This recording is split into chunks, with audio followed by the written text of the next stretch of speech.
Hello and welcome to Galata Plus. In this episode, we're going to be talking about Lokesh Kanagaraj's Vikram, which stars Kamal Haasan, Fahad Fasil, Naren, and a whole bunch of other people. If Martin Scorsese and Timothy Dalton's James Bond had a baby, it would be something like Vikram. This is a drug-filled gangster movie filled with wall-to-wall fantastic rock music riffs courtesy Anirudh. This is, on the other hand, a grim saga about secret agents who sacrifice a great deal to save the world, paying a high personal cost. This is also Lokesh Kanagaraj's purest movie to date. During Master, there was talk about the film being 50% Vijay, 50% Lokesh Kanagaraj. Vikram is 100% Lokesh while also being a 100% Kamal Haasan movie. It is not just about the fanboy Easter egg references like the name Stephen Raj from Vetrivera or Prabhanjan, who's Kamal Haasan's writer friend, or the umbrella shot from Satya, or the play on the most famous lines from Nayagana Kurudipunal. It's not just about these things, it's also that fantastic monologue about evolution, which seems plucked right out of Kamal Haasan's screenwriting, dialogue writing brain. That spirit of Kamal Haasan hovers over the film like a ghost. Vikram runs close to 3 hours and yet there is very little flab. The half-hearted romance of Managaram, that's not there. The prolonged family-friendly daughter sentiment from Kaidi, that's not there. The hero build-up college scenes from Master, that's not there. Lokesh seems to have finally made exactly the movie he wanted to make, and he has Kamal Haasan to thank for that. This is an action movie, the first real genre-specific action movie of Tamil cinema, I think, where even the hero introduction song, which is Patala Patala, becomes a small part of the larger scheme of things because it finds an echo later. The sentimental moments don't kill the flow of the genre because they are not hammered home with scenes. They are folded into the narrative in little bits. Plus, you get all the emotion that you need from Kamal's eyes or Fahad Fasil's sly body language. Fahad is fantastic. He manages the considerable feat of almost stealing a Kamal Haasan movie. At first, we seem to be watching a story about the hunt for masked murderers. But gradually, we see this is about something bigger. Lokesh does not make the mistake of moralizing. He simply wants to feel what the stakes are. He simply wants us to feel what the stakes are if the good guys fail, and he lets us know that these bad guys really mean business. There is a lot of collateral damage in this movie.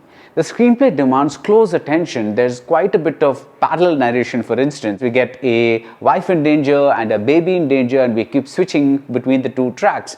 The screenplay builds slowly and meticulously, adding micro detail after micro detail to the characters and to the situations. And what we get is a police procedural conducted by rogue cops headed by the Fahad character. And it cuts loose after the sensational interval block, becoming a full-fledged treat for action lovers, especially 90s, 80s movie action lovers.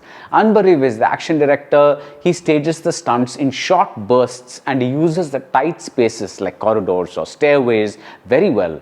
The devil is in the details. When a van hits a bike, the shot feels thrillingly real, which means that the cinematographer Girish Gangadharan and the editor Philomen Raj have captured and cut this collision at exactly the right angle and speed. We also get more showy stretches like the action shot where the camera thrusts in and out of a small space where a masked man fights a number of enemies. And then we are left with this question: is Lokesh Kanagaraj building his own universe, the LKU? Because we have guns, small guns, bigger guns, really big guns. And we have characters from an orphanage, we have the knights and some excellent night scene choreography, and we have characters and the drug consignment from Kaidi, which leads to a fantastic cameo by Surya. This is the most electric the actor has been in years. You see in his eyes the madness you should have seen in NGK. There is not one bad performance actually in this movie, and the writing adds lovely touches like Chemban Vinod Joes checking in on his bedridden father, or a surprisingly agile domestic help, or a gun-filled scene with Vijay Sethupathi and one of his wives. The dialogues too are simple and super effective, like the lines Gayatri Shankar utters after a really bad disappointment. The only issue I had with Vikram is with Vijay Sethupathi's villain. He gets a terrific entry scene and is called the Ullur Pablo Escobar, and you expect great things from this character, but the writing is content to leave him a rather generic villain. It is left to the actor to add to the role more color and flavor with his funky presence. presence. And he does that. And what about the big man himself? He has a ball. This is a self-aware movie, maybe even a meta movie at some level. When Fahad tells Kamal, I'm a big fan of your work, or when Kamal echoes the lyrics of the title song of the earlier Vikram, there is some inevitable winking at the audience. But there is no fourth wall breaking. The film is all of a piece, perfectly realized, and a perfect tribute to a great genre and a great actor. Even when absent from screen, we feel Kamal's presence. Vikram is not just a fitting big screen comeback for Kamal Haasan. Thanks to Lokesh and team, he finally has on his resume the Vikram that he wanted to make 36 years ago. So that's it about Vikram. If you like this review, do subscribe to Galata Plus and see you soon at the movies.